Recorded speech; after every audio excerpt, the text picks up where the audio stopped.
Oh man, it's been one of those days, and I know you keep on hearing me say that, but it really has. I have only just stopped working, and yes, it's Saturday, so nothing else has gotten done at all.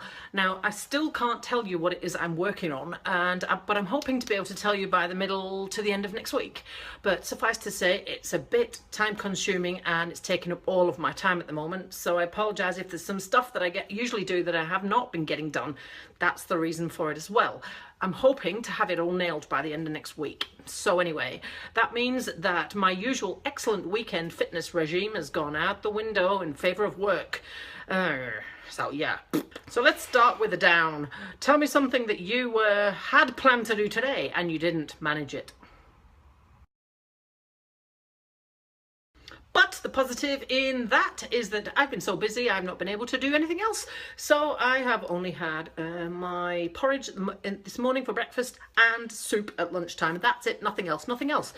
To be honest, I'm now like 4 to 5 weeks into this no snacking, no junk type stuff, and I actually don't miss it at all. There is no bother not having any of this sugary stuff.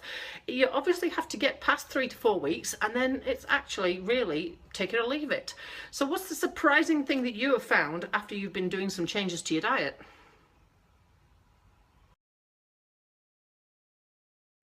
Finally, I'm hoping, if the weather stays behaving itself, to get out for a walk tomorrow, now that I have shut my laptop up till Monday. Well, actually I haven't. There's one more thing that I need to do.